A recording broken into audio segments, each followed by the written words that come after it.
You've returned, and with ale this time. A wise choice for this dark story. The shadows will seem longer when it's done. Before we talked of Anu and Tathamet, the high heavens and the burning hells, and all who reside there, embroiled in the eternal conflict. Now let us speak of the creation of Sanctuary, and our creators, Inarius and Lilith, angel and demon, our father and mother. The eternal conflict raged on, endless and all-consuming.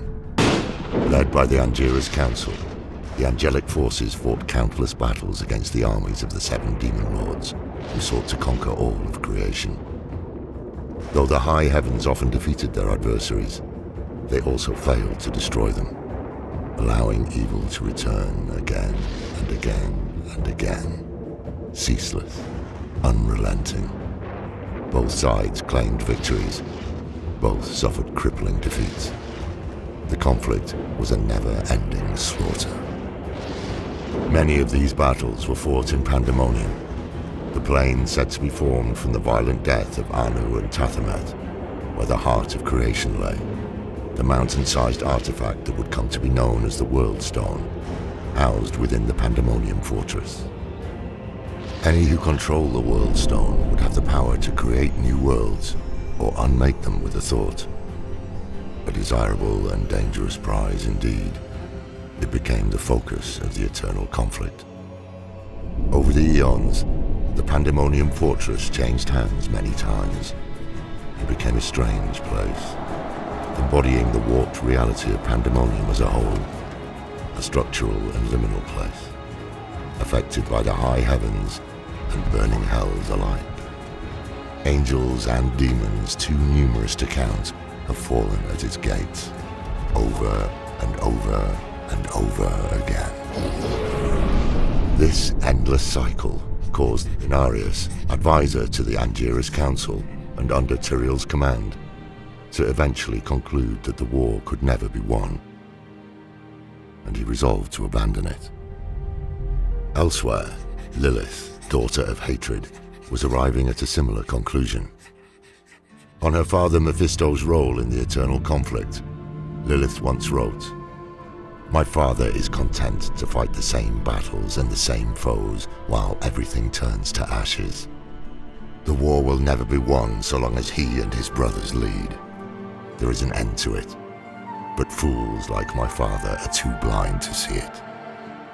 Inarius and Lilith, angel and demon. Separated by a vastness in distance and experience that is difficult to comprehend, they came to the same conclusion. They must escape the eternal conflict.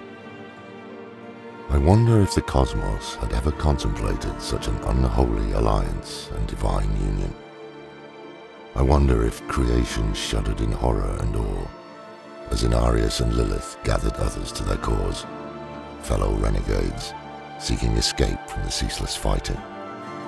The details of their meeting, like so much of our history, is obscured by the relentless passage of time and myth.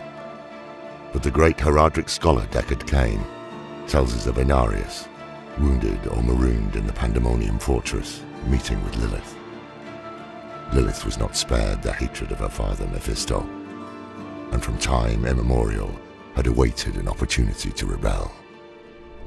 For the first time, combatants in the eternal conflict not only set aside their differences, but also formed a union. It's difficult to imagine, but legends tell us that Inarius and Lilith forged an alliance that would alter the course of the war, reality itself, and all of existence. Inarius and Lilith pledged themselves to their joint cause of escaping the eternal conflict. United in purpose, both resourceful and wise in their way, they managed to gain control of the World Stone and hide it from the watchful eyes of the heavens and the hells. Working together, they shifted the World Stone into a pocket dimension, hiding it from the opposing powers of the eternal conflict. There, they used its extraordinary power to shape a new world, a refuge free from war free from unending strife. A sanctuary. The renegade angels and demons came together to create new life, and the nature of the eternal conflict changed. The joining of the opposing natures within these firstborn made beings unlike any before. Beautiful abominations called Nephilim, from which humanity would one day descend as inheritors of both lineages. The birthrights of the firstborn graced them with the potential to resist the evil of the burning hells and to defy the dominion of the high heavens. Because of this, many of the angels and demons who rebelled with Lilith and Inarius feared what these children might become.